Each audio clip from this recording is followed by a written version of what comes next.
If you've browsed around Nintendo or academic circles online, then you've almost definitely seen this essay. Written by Phil Jameson for his Philosophy 101 midterm, Mario the Idea versus Mario the Man is certainly interesting in the way it presents its arguments.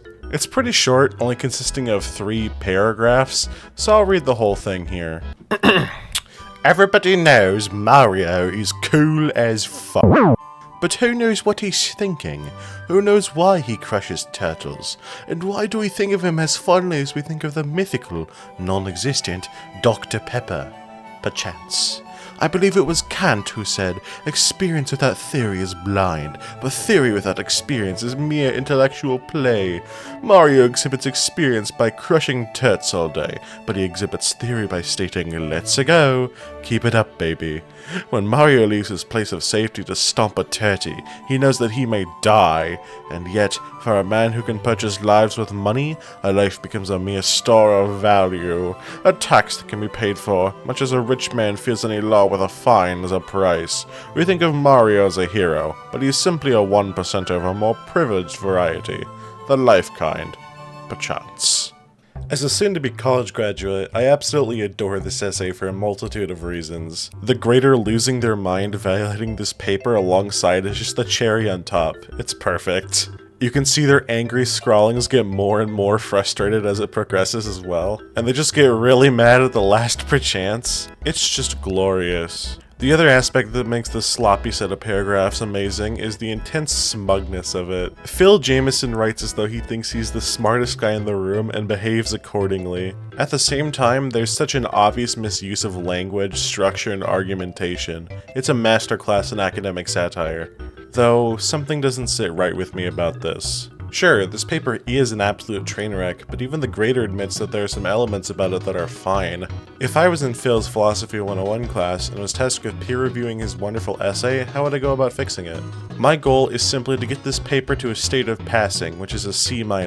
Phil's masterpiece almost certainly sits at a low F, probably around 15%, so if we're going to shape this paper up, it's going to take a lot of shoveling through junk. But I do think the elements here could be turned into a passing grade for Philosophy 101 class. Before we properly get into the video, if you like analysis-style content on pop culture-related topics, then why not like and subscribe? It's free and there's legitimately no opportunity cost. Anyways, let's peer review this paper. First things first, we need to throw everything away that is bogging the paper down with junk. There are a couple interjections that serve no purpose in arguing for Phil's main points, and their inclusion would thus be looked down upon by professors and graders. Most notably, we need to lose the keep it up baby and the ever infamous perchance line. Frankly, that sucks, so I'll try to put it in later if I can. Next, we need to rework and remove the unprofessional language. Outside of performing academic dishonesty, the worst thing a paper can do is take the genre itself unseriously. If you want that grade, you have to respect the art form. To do this, we need to scrap a couple of things. Every time Phil mentions Mario stomping, crushing, or killing turtles, it heavily impacts how the reader sees the paper. Even the grader is calling it gross, and I agree to an extent. We must also lose the infamous opening line, Mario is no longer cool as fuck. I'm also going to say that the Dr. Pepper line is unprofessional as well. The grader also helpfully crossed out the line I believe for us. When writing an essay, it's important to beam a sense of confidence. Being unsure of yourself will make the paper seem rocky as a result. So, what does that leave us with? It's not much, to say the least. Oh boy, our task is going to be quite monumental here. This is, at best, a quote and a thread of loose ideas. There's just barely any structure here. Before I go any further, I'd like to preface that I'm a political scientist first and foremost, not a philosopher. So, if I happen to get anything wrong about philosophy, roast me in the comments for it, I don't know. Where most reasonable people start is with a thesis, something that can link all the examples back to a single main point. Phil's argument, as far as I can tell, is that Mario embodies the philosophy of the ultra-wealthy through his behavior. This is a fine thesis, but we need some points to back it up. Phil has clearly and graciously given us one of our points, which just so happens to be the only thing of substance the grader saw in this paper as well. In the Mario universe, a 1-up mushroom will give the player an extra life, but the player can also be rewarded with a 1-up if they collect 100 coins. This then means that an extra life is worth 100 coins. Most Mario games are obstacle courses filled with enemies, so Mario could be seen as reckless in his behavior. Phil talks about Mario leaving his place of safety, but there's definitely a better way of phrasing it. Mario recklessly throws himself at risk because he has no reason to care. He lives in a world where money can be used to live longer. Some parallels could be drawn between the mindset of the ultra-wealthy in our world, such as them purchasing and using illicit substances because they feel as though they are above consequence. In this way, the ultra-wealthy and Mario become parallel. Now, if you're an academic, Mario fan, or both, you're probably thinking that the point I laid out is tepid and misses the real reason Mario risks his life. I agree with you, but my goal is just to make this paper passing, not actually, like, quality. So, unfortunately for the grader, we are going to have to say that Mario is a 1%er of a more privileged variety, the life kind. In your typical 5-paragraph paper, theses have more than one backing argument, most commonly having 3 or 2 in a dismissed counterexample. I'm going to try and stick to the 3-argument structure, as this paper is very flimsy as is, and it's a philosophy class, why do I need counterexamples? Besides, any counterpoints will probably just make this house of cards I'm building topple over. Like, any sort of metaphorical wind will knock this thing over. Let's move on to point 2, where we can probably address the can't quote next. It doesn't really serve a purpose anymore now that we've axed all the original context. Now, this can't quote, it's not a bad quote, but I'm not going to sugarcoat it. It's a tacky and confusing choice for this paper. Let's see how we can work it in though. Through very light Googling, and I don't really want to do any more research than that, this quote is probably saying that you could not just use personal experience or philosophical thinking to navigate the world in a meaningful way. Oh god, wait, is this paper supposed to be on Socrates, Plato, and Aristotle? Oh no. Whatever, we'll make it work.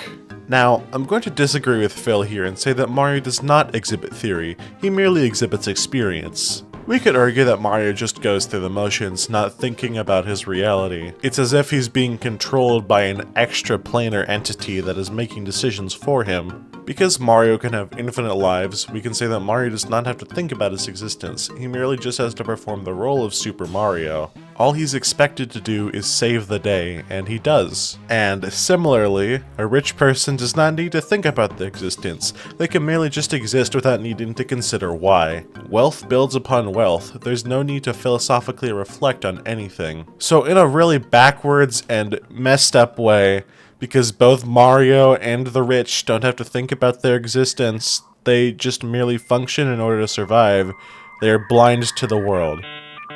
Sure, that sounds like a C- level argument. The final example of substance I can filter out of Phil's masterpiece is that of Mario's excessive violence. Repeatedly, he talks about how Mario crushes turtles, but doesn't give a reason as to why outside of saying that he demonstrates experience for it. While this point is, stupid, it can probably work well enough with the rest of the argument. So, Mario defeats enemies for the reason of rescuing Princess Peach from Bowser. Since Mario does not think about his existence, only performing the actions that are expected of him in his role of hero, he mindlessly destroys whatever he sees in his way to save her. How does this connect back to Mario's philosophy of wealth? Well, Mario destroys enemies in his path for no discernible reason other than to benefit himself and the person he is in love with. Similarly, the rich will destroy whatever they please because they believe their goal is to make as much money as possible. In a way, these two ideas are parallel in nature. The rich destroy to uphold a system that gets them massive amounts of profit, and Mario destroys in order to rescue a princess, a symbol of power. Mario also amasses his own wealth by going on these destructive tirades, pillaging the environment of their floating coins. Thus, not only making himself more wealthy, but extending his lifespan. Interestingly, Mario is also a working man, donning the humble uniform of overalls. This could symbolize him as a class trader, working with the system of oppression for his own financial gain. No! Stop! I can't. It's so dumb! Whoops, I strayed too far into Marxism with Mario. We now have our 3 arguments and how they could be applied in a paper such as this. I shall now synthesize the paper, using the power of my mind.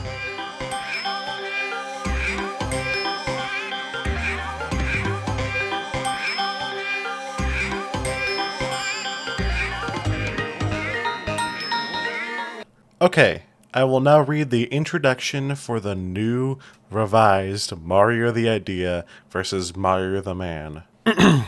Mario is a household icon that everybody knows and recognizes. His games, while depicting a happy and joyous world on the surface, show a plumber that has been twisted into a philosophy not dissimilar to the rich of our modern, capitalist society. Similar to that of a Scrooge McDuck, he encapsulates what our modern society stands for and the morals of the rich. This can be seen through his transformation of wealth into life, his lack of deeper thinking upon his existence, and his demonstrations of violence in order to uphold an economic status quo. Perchance. Look, I know I said that Perchance was unprofessional, but I'd say we're still above like 70%. And there we have it. I feel as though we've made some massive improvements to Phil's paper. If there's interest for a full version of the new and improved Mario the Idea versus Mario the Man, please let me know in the comments. As much as I enjoy writing papers, restructuring Phil's masterpiece will take a lot more than drafting some concepts on a whiteboard. If there's enough outcry, it'd be a fun little side project to do, I don't know. Thank you to my YouTube members ItsJoeYo and Sumness, your support helps me create videos. I know I mentioned it earlier, but I would heavily appreciate subscribing and liking. My goal is to hit 10,000 subscribers by the end of the year, which is a lofty goal, I know, but with enough dedication, I'm sure we'll reach it. I've been Lexi, and I'll see you later.